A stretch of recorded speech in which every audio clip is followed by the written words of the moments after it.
Hello everyone and welcome to the channel. It's Democracy apparently. Hope you're all well. So yesterday Keir Starmer made his statement to the House regarding the Mandelson fiasco, I think you would call it.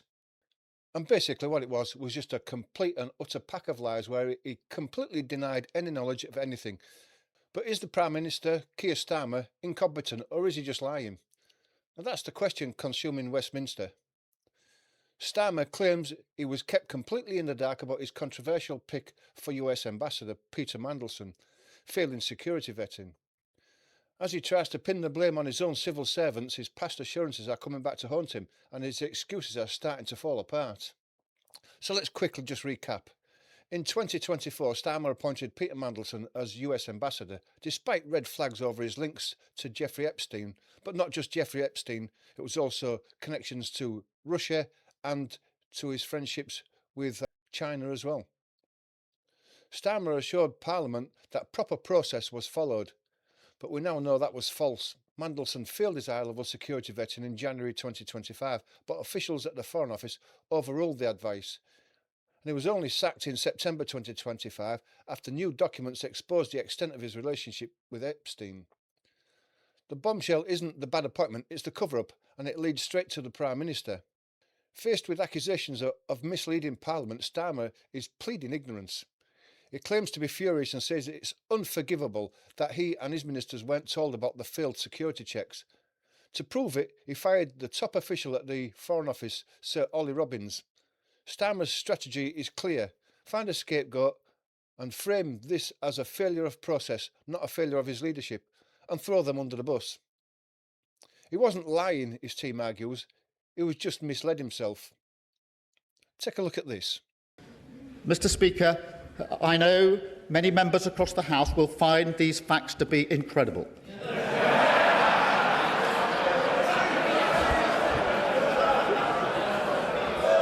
To that, I can only say they are right. It beggars belief that throughout the whole timeline of events, officials in the Foreign Office saw fit to withhold this information from the most senior ministers in our system in government. But his defence looks shaky, and the whole of Parliament didn't believe a word he was saying as they completely laughed him down.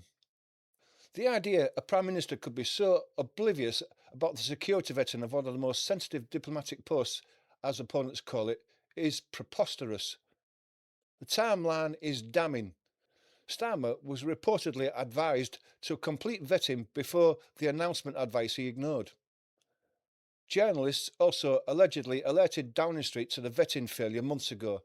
This makes his past assurances that due process had been followed look less like an error and more like a deliberate attempt to shut down scrutiny. And then Diane Abbott, the mother of the House, stood up and asked Starmer a simple but brilliant question. Take a look at this.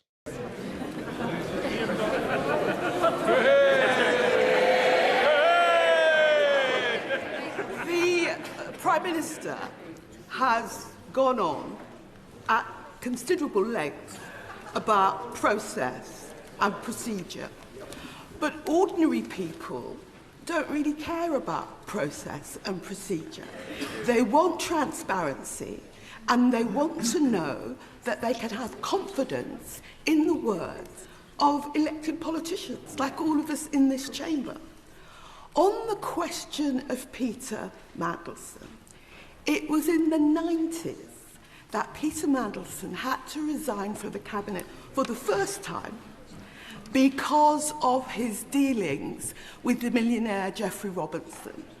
It was a few years later he had to resign from the cabinet for the second time because of his relationships with the billionaire Hinduja family.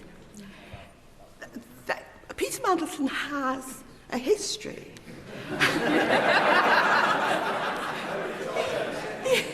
Peter Mandelson has a history. And what this House wants to know is why, knowing Peter Mandelson's history, going back now 30 years, and given what has been known, it's one thing to say, as he insists on saying, nobody told me. Nobody told me anything. Nobody told me. The question is, why didn't the Prime Minister ask? And Starmer's reply to Diane Abbott was just another deflection and avoiding answering the question. But then this leaves Keir Starmer trapped. He's asking the public to believe he's either a fool who was dangerously out of touch or a liar who has been caught red-handed. And Lee Anderson hit him really hard with this question. Take a look at this. Lee Anderson. Thank you, Mr. Speaker. The problem the Prime Minister's got is no one believes him. The public don't believe him. The MPs on this side of the House don't believe him. His own gullible backbenchers don't believe him. So does the Prime Minister agree with me? He's been lying. Prime Minister, please. Sorry, we don't use those words, and I'm sure the member's withdrawn it. Mr. Speaker, I have the greatest respect for you and your office, but I will not withdraw. That man couldn't lie straight in bed. No, order. Mr. Anderson, you'll have to leave. Keir Starmer completely battered by Lee Anderson, and Starmer's choosing to be seen as a fool. But with crucial local elections on May the 7th, the scandal has reignited the serious questions about his judgment.